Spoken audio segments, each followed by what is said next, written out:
One of the hardest lessons we all face in life is this, even when it comes to family, even when it's people we love, boundaries are not just important, they are essential. And I get it. We grow up thinking family means unconditional love, that you should sacrifice everything for your children, your grandchildren, and anyone who carries your name. But here's the truth. Love without respect is not love, it's manipulation. You cannot build healthy relationships, even inside your own home, without clear boundaries. Think about it. When you open your door to someone, whether it's a stranger, a friend, or your own kids and their partners, you're offering them not just a roof over their heads, you're offering them security, stability, and dignity. That's no small thing. That is a gift. And when that gift is received with respect, it strengthens the relationship. Gratitude turns that house into a home. But when it's met with entitlement or arrogance, the very walls that are supposed to protect you start to feel like they're closing in. We sometimes confuse kindness with weakness. We believe that saying yes all the time makes us good parents, good in-laws, good human beings. But if your kindness means you let people walk all over you, if your generosity creates a situation where you feel like a stranger in your own home, then what you're really doing is teaching others how little they need to give back in order to keep taking. And the more you allow that, the more resentment grows, not just in you, but in them too. Because here's the irony, when someone lives under your roof without boundaries, they begin to lose respect for you. And the lack of boundaries erodes their sense of gratitude. Now, does that mean you stop helping your kids or that you slam the door on family when they need you? No. But it does mean you create a space where generosity and respect live together. You can say, "You're welcome here, but this is my home, and here are the rules." That's not being harsh. That's being fair. That's being clear. And clarity is kindness. Without boundaries, relationships become a free for all, and no one wins. People start saying things they never would if the lines were clearly drawn. Hurtful words come out, disrespect creeps in, and suddenly you're standing in the middle of your own living room, wondering how the people you love the most can make you feel like a guest in your own life. And here's the kicker. When you finally set those boundaries, when you finally speak up, you're not just protecting yourself. You're teaching everyone else in that house a lesson about respect, about gratitude, and about what it really means to live together. Because at the end of the day, boundaries aren't walls. They're doors. And they remind everyone in your life that being welcomed inside is a privilege, not a right. Respect makes a house feel like home, but boundaries make it possible. Here's the thing about living under someone else's roof. Whether it's your parents, your in-laws, or even a close friend, it comes with an invisible power dynamic that nobody likes to talk about, but everybody feels. And that dynamic is simple. If you are not the one paying the bills, maintaining the house, or keeping the lights on, you are not in charge. You may be family, you may be loved, but you are not the authority in that space. And here's why that matters. A home isn't just four walls and a roof. A home is a reflection of someone's years of hard work, of sacrifices made, of responsibilities carried. When you live in that space for free, you're stepping into their investment, their effort, their blood, sweat, and tears.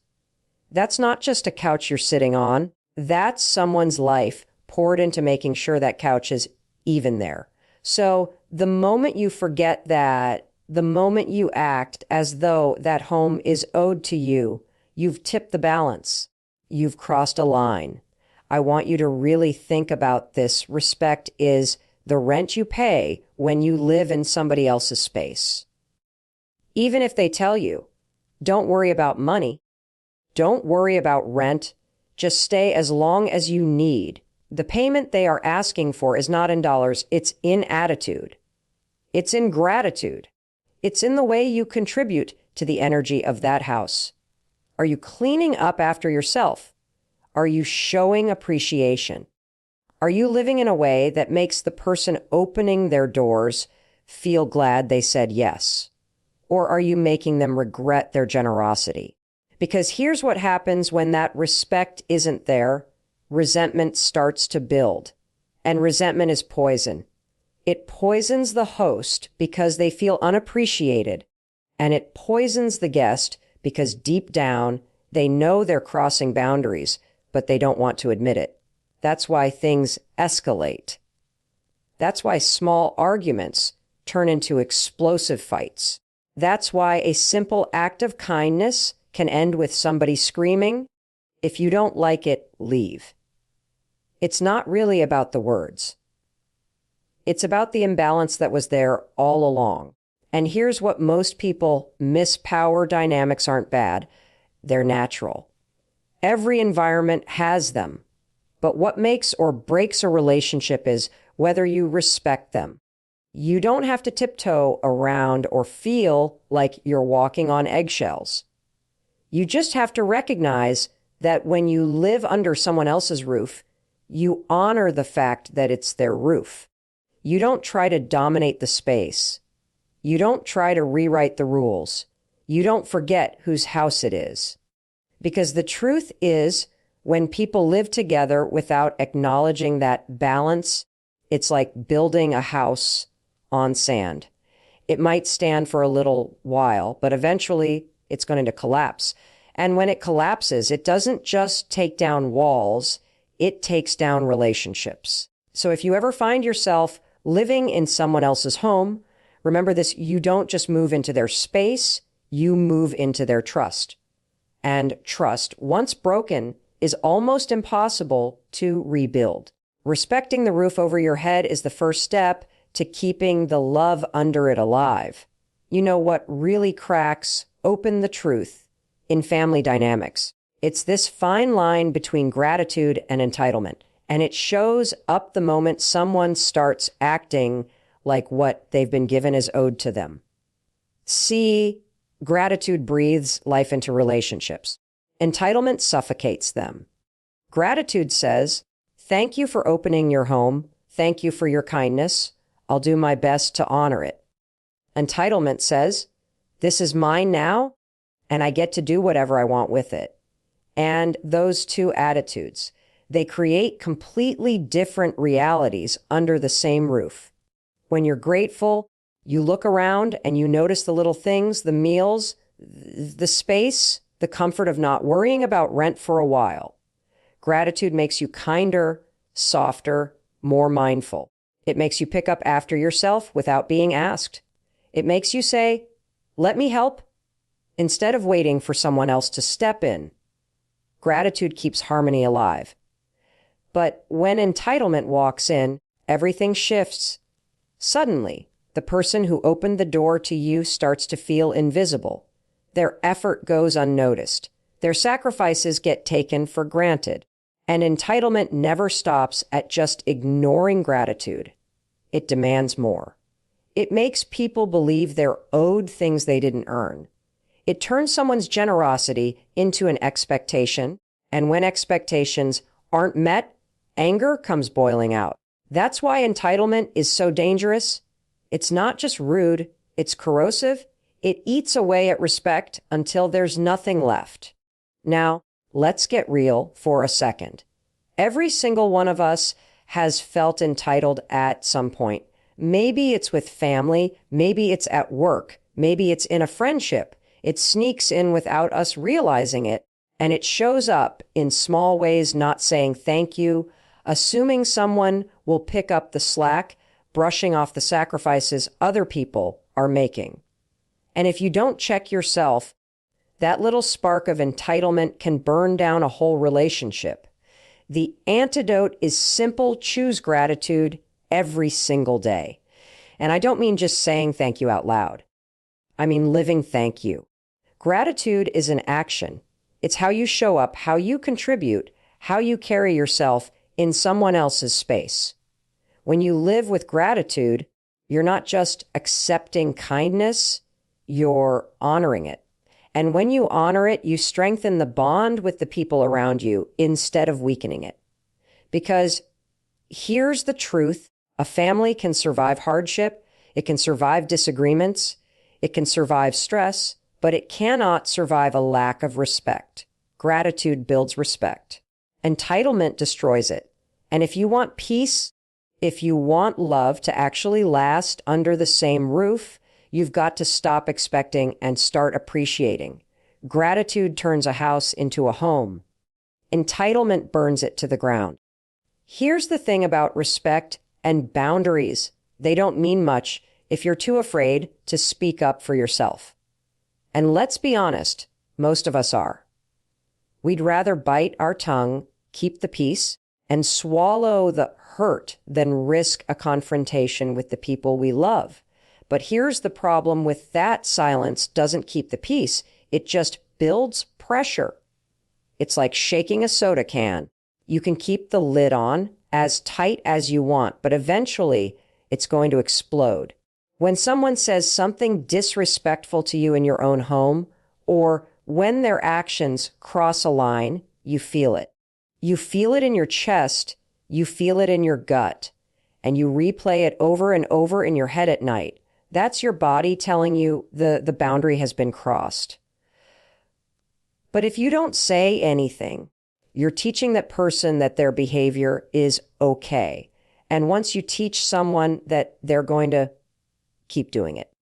Not because they're evil or cruel, but because you gave them permission through your silence. Now, speaking up doesn't mean screaming. It doesn't mean slamming doors or dishing out the same disrespect you just got. It means calmly, clearly, and firmly saying, "This is not okay." That's it. You don't need to write a speech. You don't need to justify yourself. You don't even need to argue. All you need is the courage to say, "This is my line, and I won't allow it to be crossed." I know that's uncomfortable. I know it feels risky. And I know in families especially, it feels like rocking the boat. But here's the truth: if you don't speak up, the boat is already sinking. Because resentment is heavy, and if you carry it long enough, it drags the whole relationship under. Confrontation, on the other hand, is uncomfortable for a moment, but it clears the air. It resets the dynamic. It gives the other person a chance to realize, "Oh, I crossed a line," and to course correct before things get worse. And sometimes, yeah, they won't like it. They'll push back. They might even get angry. But that anger doesn't mean you were wrong to speak up. It just means they weren't ready to be held accountable. And that's not your problem to solve. Your job isn't to manage their reaction, it's to honor your own worth. When you finally stand up and use your voice, something powerful happens. You take your place back in your own life. You stop feeling like a guest in your own home. You remind everyone around you and yourself that kindness is not weakness, and love does not mean putting up with disrespect. Because if you can't speak up for yourself, you'll end up losing yourself. Silence protects no one. Your voice is the boundary that saves you. Here's the truth about generosity: when you open your home, your heart, or your wallet to someone, you're giving more than just material help. You're giving a piece of yourself, and that's a beautiful thing. But generosity only works when it's paired with respect. Without respect, generosity turns into resentment. It goes from being an act of love to feeling like a burden. Think about it. If you cook someone a meal and they push the plate away without saying thank you, that stings. If you lend someone money and they act like paying it back isn't important, that cuts deep. And if you open your home, let someone live rent free, and they start treating you like you're the guest, that's not just disrespectful, it's hurtful, because generosity is supposed to bring people closer. disrespect drives them apart. Here's the thing, though. When you give to others, you have to be clear with yourself about why you're doing it. Are you giving because you expect something in return? Or are you giving because it's who you are? Because when you help someone, the only thing you should truly expect back is gratitude and basic respect. That's it.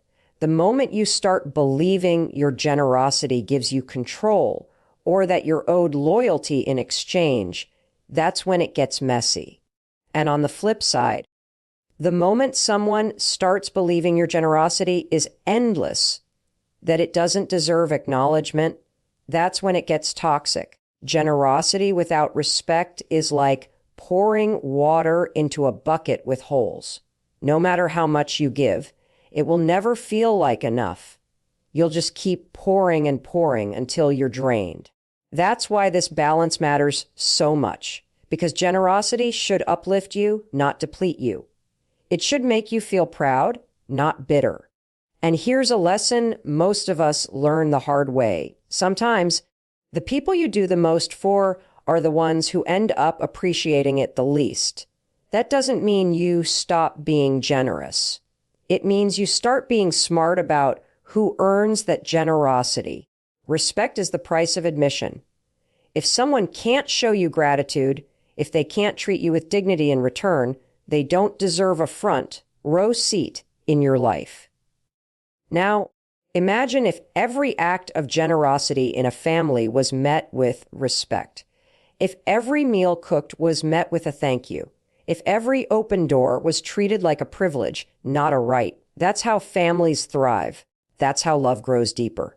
Because generosity, when it's honored, creates connection. It builds trust. It strengthens bonds. But when it's ignored or disrespected, it becomes the very thing that tears people apart. And that's the tragedy. You can lose relationships not because you didn't give enough, but because what you gave was never valued. Generosity builds bridges, but only respect keeps them standing. At some point, every relationship reaches a crossroads. You've had the arguments, you've felt the tension, you've replayed the words that cut a little too deep. And the question becomes, do we let this moment define us, or do we choose to rebuild? Healing after conflict isn't easy, especially when it's family. But it is possible, and it starts with something most people overlook: self-respect. Because here's the truth: if you don't respect yourself, no one else in that house is going to respect you either. Self-respect means you're willing to walk away from toxic behavior, even if it comes from someone you love. It means you stop shrinking yourself just to avoid another fight.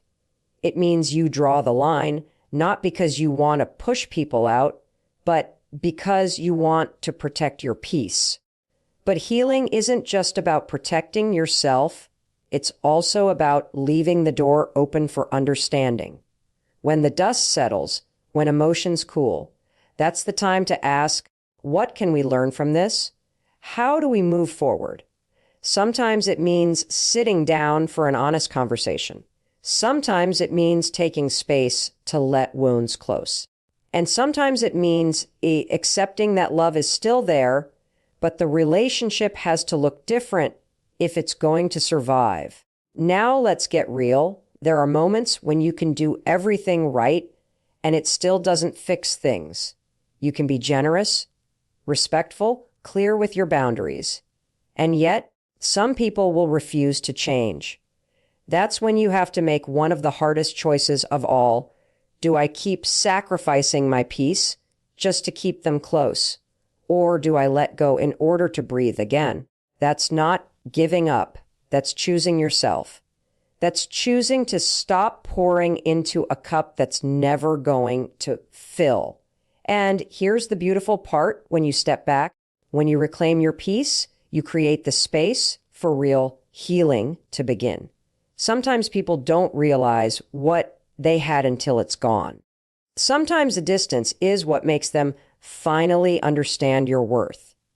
And sometimes that space is what you need to realize that you were stronger than you ever gave yourself credit for. Healing and independence go hand in hand. When you find your footing again, when you stop relying on other people's approval, when you stop waiting for someone else to respect you, you start to rebuild yourself. And when you do that, you also rebuild your relationships, because the strongest connections are built on mutual respect, not obligation. At the end of the day, you can't control what other people say or do. You can't force them to be grateful, to be respectful, or to change. But you can control what you allow, how you respond, and how you move forward. And that choice, that's where your power lies. Sometimes healing means staying, sometimes it means leaving. But it always means choosing peace over chaos,